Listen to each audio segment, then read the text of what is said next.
Alright, ladies and gentlemen, so today we're going to be doing a PVE tier list based on my opinions on the characters. Now, none of these are ranked in order realistically, besides SS tier. There's just too many characters, so like I'm not saying that, okay, well actually it probably is true here, but I'm not saying like, for example, this Yoruichi has more value overall in all of PVE, arena, I guess you could count it, arena, guild quest, farming point event, droplet trials, stuff like that. I'm not saying she has more value over Kaname, you know, not like that, but SS here is realistically the only one I'm going to be ranking. I'm going to be counting guild quests, which is why a lot of characters did slightly move up, like this Gin. I don't think I would have put him in S besides in guild quests. It's like one of his only uses. Same thing with like Soifan. She's mainly just a link now because of resurrection, but she is an amazing guild quest character. So I am taking very hard guild quests into consideration here.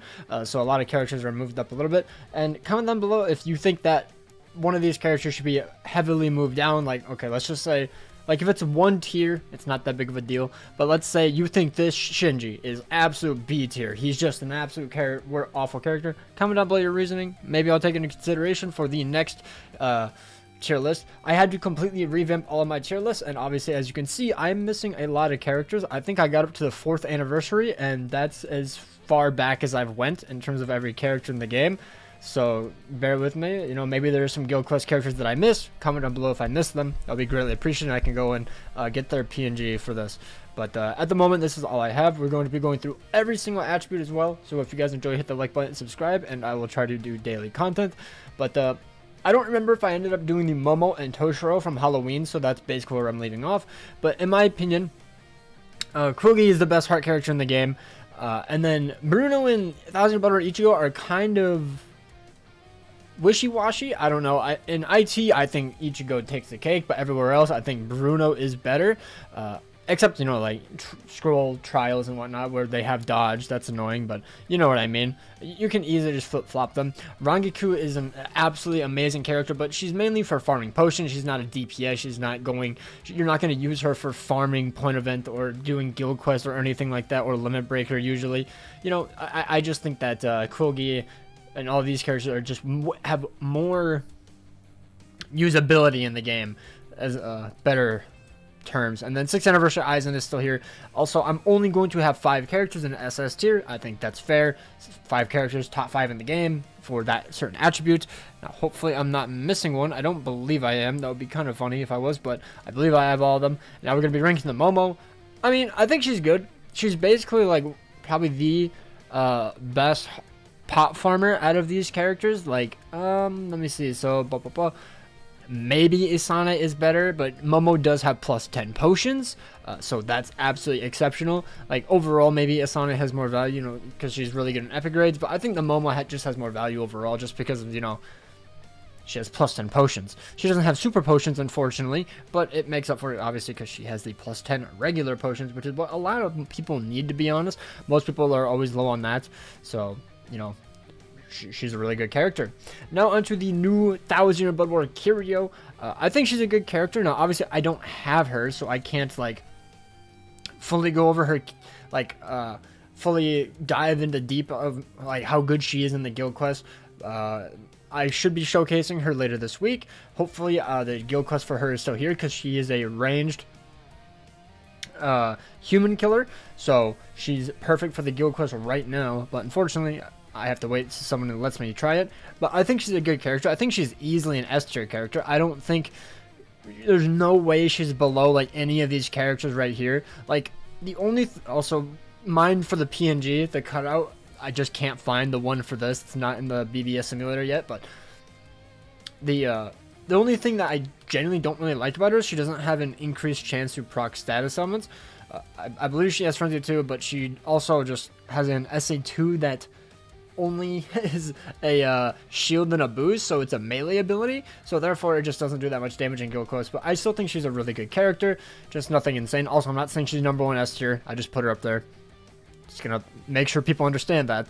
But yeah, Some of these characters might be slightly higher. Like, I think Tatsuki might be higher because I know that she was used in one of the most recent Limit Breaker, one of the most recent guild quests. I believe it was the No Affiliation Melee, if I'm not mistaken. And she was a really good side if you have her max Transcended. So you could potentially put her in S tier, but that's like one guild quest. It's not like multiple or anything. Now, obviously, I think that's what all these other characters are for, but she is not meant for a guild quest. These other characters are kind of basically just meant for a guild quest, and also have a really good boost. So, that's just why I put them. If you want to put her up one, I understand, but that's just where, this is where I would put them personally. And I'm trying to blitz through this, so that way it's not a 45-minute video. Now, moving on to technique, we have two new characters. We have the 1000-year Blood Road Byakuya for mid-month, and we have the 1000-year Blood Road Ichibe. Now, obviously, I don't have either of these. I've only watched gameplay of them, and they both look very good. Let's quickly go over SS tier, and I think Ichibe is definitely in SS tier, but I don't think he's actually, like, number one. But let's just throw Byakuya in the tiers. I think he's S. I think he's, I don't know if he's better than Artwork or Retsu, because he's mainly just a guild quest character, but he's still usable everywhere else. He's still a really good character. He's just lackluster compared to what we thought he would have been. You know what I mean? Also, Gin, I just realized maybe I should do this. Yeah, probably like that. Gin, I think, is a little bit worse than Aizen. Yeah, and then as for Ichibe, I think he's third or fourth best. The gauge is going to be super tricky. I'm not really sure. I do prefer Toshiro overall because this is not going only in guild quests. It's going everywhere, so that's why I put Bambi down a little bit. Her SA2 is fairly annoying because you only get one strong attack and it just hits one area. And then, you know, you can't hit anything behind you. You're stuck in place. And if you get attacked, you have to flash step out of it and you just lose all that extra damage if you don't get the entire strong attack off. It's kind of annoying. Just my personal preference, okay? Gin is still really, really good. His strong attack kit is amazing. But the Ichibe, his gauge with the recharge looks really good. Now, obviously, yeah, yes, I know I have not used him. I've only seen him on paper, and I've seen some gameplay from Spiteful mainly. Spiteful Hopes. And he looks really good. He looks fast. He looks like he can dish out a lot of damage. Obviously, if he had Frenzy Plus 2, I think he honestly could have snuck the #1 spot. Maybe. Definitely number 2, because he would be the much better gauge character versus Toshiro. But until we see him in his actual guild quest, I can't really say too much, but I think he's an exceptional character. He looks really fun as well. He looks really fast. He looks really smooth. His strong attacks are all good. I don't think they're all like the best strong attacks in the game, but there's no bad strong attack on Ichibe. The only thing I wish he got instead of Gauge Rampage was actual Rampage. That would have been absolutely ludicrous, and if he got that, he would have been #1 easily. But I think he's top 3 in the entire game for technique. Byakuya, he's still a good character. He doesn't impress me as much as any of these other characters, realistically. Now, maybe, you know, you can make a case for him swapping out Gin or Aizen or something, but also, I know I said top 5, but, like, I respect Gin and Aizen too much. I don't want to take them down. I don't want to take them down. Moving into speed, we have the Senjumaru. That's realistically the only new one. There might have been Resurrections as well, but, like, I'm not going to rank Resurrections. Yeah, no, I'm good. None of them have gotten an insane treatment as of late, so I'm just not going to even bother with it. Also, by the way, I do have a PvP slot just because it's just for PvP. I don't want to rank them in a PvE tier list and put them all the way in like A tier because they just suck because they're PvP based, you know? So I put them in a PvP list. But in my opinion, I still think the #1 character in the entire game for speed is Yachiru Unohana. She's absolutely insane, broken, DPS, speedy girl. Love her, love her. Macy is probably the second, probably. Also, I don't want to drop down any of these characters because they are all so broken. I know I said only top 5, but like maybe Orihime, I guess, because she's only realistically going to be using guild quests because she's not a potion farmer, so you couldn't bring her in IT. If she had potions, that'll be such a good addition to the potion farming team. But she doesn't have potions. She doesn't have any of that. Also, I completely forgot, I shouldn't have ranked the Tosh already, but I think he's S tier. I don't think he's SS tier because he is only a mid-month character, basically like Byakuya. He's just missing like 1 or 2 things to like push him into the SS tier.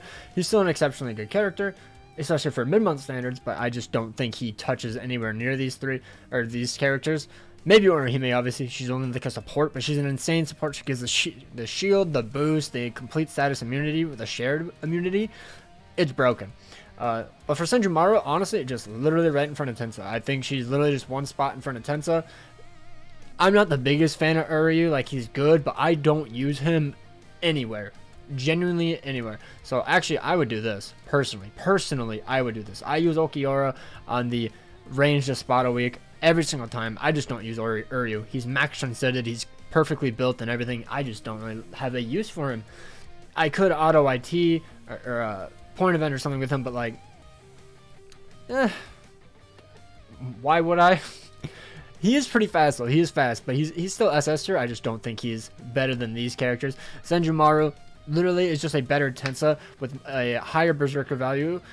She has complete status immunity, and then she also has more droplets when you farm. So she's literally like the exact same, but just like 10% better, to be honest. That's what I would say. A 10% better Senjumaru versus the Tensa. I'm not bringing in the fact that he's premium and she's 1000 or Blood War. None of that malarkey. That's a stupid thing for a tier list. That's a different topic. But yeah, this is how I would rank it. There's a bunch of farmers as well. I don't think Gin is this low, obviously. I think he's S tier. He's a really, really good character. Just, you know, I wish he had an increased chance of proccing status elements. And I believe he doesn't have an SP boost, which is like, why? And then, you know, since he also doesn't have a debuff on his SA2 because it's a barrier, it's really unfortunate. Just not the best thing. Akon, an amazing support. I should probably be going through the S tier, to be honest, but I think most people kind of understand exactly why. You know, Gatbane is only here because he's a Link, by the way. Same thing with the Momo. Every single, like, +5 Link, I think, is an S tier character because they had really good value to your account where you can just bring a broken character and easily speed through IT without having to worry about that. But yeah, that's pretty much it for the new characters for speed. Now onto Mind. We have 2 new characters. I don't believe I ranked the Ikaku. I completely forgot about the Gin. I already had him ranked in the last one, but it's fine. In my opinion, as of right now, the best Mind character in the entire game is White by a mile. This is a bit debatable. Nini versus 7th Anniversary Ichigo, like, it's debatable because, like, if you have a really good Nini and you have the fully recharged links, I think she could do really, really well. But, like, and then Ichigo has that annoying SA1. It's gimmicky. Either or, I wouldn't blame you. I'll do like that. I had a way worse impression of Nini when she first dropped compared to 7th Anniversary Ichigo. I still think Balgo is way better. But let's go on to Ikaku. And, to be honest, because of his strong attack kit, also I'm going to drop her down.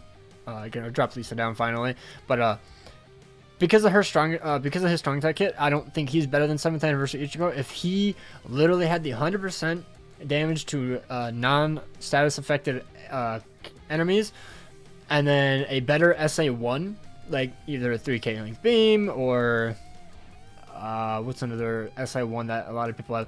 Kind of like the Balgo. Like the Balgo SA1 is like a little like bloop in front of you. I don't know what it's called, but it feels way better than Ikaku's SA1 lunge. It just doesn't feel that great. So that's why I put him down a little bit. But he probably could have been here. Also, this is personal based off what I use. I just don't like him. I still prefer the Balgo, or I just use White to clear IT. And he's using everything. If Ikaku had the 100% damage to non-inflicted enemies, he probably would have been second best in the entire game. But that strong attack kit, him only having 30% compared to the 100%, like Tensa, is like, oof, unlucky. Now, Asnot, he's really good. He is really good. I don't know if I would put him SS. It's so weird. He is good. He is good, but do I just not keep it at 5? Because like if I think he is. I have no idea. He's like right in here. I just won't keep 5. I just won't keep 5. I'm sorry for Heart. I'm not bumping her up. I guess Noelle. Noelle. Yeah, there we go. I'll bump Noelle up. I think it's funny because I think I had Noelle higher than 6th Anniversary Aizen, but people like talked me out of it last time. But yeah, I'll go like this, just because she only has the frenzy +1 and she doesn't have that insane recharge like the Ichibei has, which is a huge game changer for Gauge Rampage. Because you're trying to get your gauge off, you're trying to kill more enemies, you're trying to get your strong attacks back so that way you can get your gauge back even faster. etc., you know. Then a lot of, basically S tier's a lot of guild quest characters and potion characters. That's essentially what this one is. Droplet character, booster, potion character, guild quest, potion, link character, guild quest, potion, you know what I mean. That's basically what this tier list is, or that tier is. Now onto power. I don't remember if I ranked Rukia, so I'm just going to quickly rank her. Honestly, in my personal opinion, she's either second or third best power character in the game. I think Ichigo is number 1. Also, I yoinked Mayuri down to S tier because he was only a nuker and he got absolutely butchered by this very hard guild quest. I won't even complain if you drop him down to A tier because I'll never use him ever again. I hate that I summoned for him because his strong attack kit is just not that great. But yeah, also yeah, there we go. So, in my opinion, 8th Anniversary Ichigo is still the best power character in the entire game. He can auto IT, he's amazing on guild quests, he's really good in Limit Breaker, he's good at autoing basically anything in the entire game. He has a solid damage output. He's a bit slow, I won't lie, he is a bit slow, but he's exceptional. I do think Yamamoto is better in guild quests, but that's like the only thing I would say he's better in. People complain about Frenzy +1, and then they say this Yamamoto is the best character in the game, and I'm like, bro, he has Frenzy +1. It'll never make any sense to me. Like, yes, he's still really good, even with just Frenzy +1, but the inconsistency of him getting his Spiritual Pressure Boost is crazy. One strong tag with Ichigo, bro, you're full HP. I know you don't get the SP boost. I always forget that he doesn't have that. Imagine if he did. Oh my god, he would be cooking. But, yeah, if Rukia just didn't have that annoying SA2, that is a melee attack in guild quest, I think she possibly could have been number 1, possibly, but she did only get one status element, only freeze, which is unfortunate. Imagine she had like freeze and weakening or freeze and drain or something. That would have been crazy. Nelliel, probably the best potion farmer, only super links up potions, which is unfortunate, but she's still an exceptional character. If you need potions, like +5 potions, bring Eburn as a link, or you can just farm with Veruca and IZ and you're fine. Kenpachi's still an exceptional power character. You could probably drop down the Kisuke, but I still think he's a really good character from what I've seen. I don't have him, but that's where I would rank him. So hopefully people don't cook me on the Noel, because, I mean, you could probably do this, either or. It doesn't really matter too much. I think 6th Anniversary Aizen is better after people... Like, I don't know. It's so wishy-washy. I don't even know, to be honest. You could swap them. I wouldn't complain if you say Noel is better than Aizen. I just find Aizen more satisfying to use. I can use him in more content. But Noel is better in Guild Quest, 100%. Just because of her bombardment. She basically has the exact same kit as Aizen, but she has bombardment. Anyways, that is going to do it for the tier list. Let me know down below, what do you guys think? Please just be respectful, be like, oh, you know, I think that this character is actually better than this character. Obviously, there's a bunch of Guild Quest characters up here. I can't go through every single character, unfortunately, otherwise it would take me a whole, like, 10 years. It would take me, like, a 3-hour video, but this is where I would just rank characters. So if you have any suggestions, or maybe I missed some characters and I just don't have them on here and they're actually really good, comment down below. I would love to hear it. I would gladly add them in. Also, obviously, PvP tier list down here. I didn't really rank them on their color, but I mean, they're kind of ranked, to be honest. Did I put Yuha in Heart? I did, okay. I don't think I missed any of the meta ones, but either way, hopefully you guys enjoyed. Hope you guys have an absolutely amazing day. Best of luck to you, everyone who did end up summoning. Hopefully you guys pulled something good. I'm also going to be doing a video where if you join my server, we are going to be, I want to rank your... Okay, rank your summons. I just want to react to it, basically. If y'all want to do that, if you join my Discord link in the description, there's a chat called Festival Flex Summons. This was mainly for Grand Cross, that's why it's called that. But if you just drop your BBS summons in here for the Ichibei or any other banner, realistically, it doesn't matter to me, then I will try to react to it. Probably post that in a few days' time. But anyways, hope you guys enjoyed. Take care, and peace out.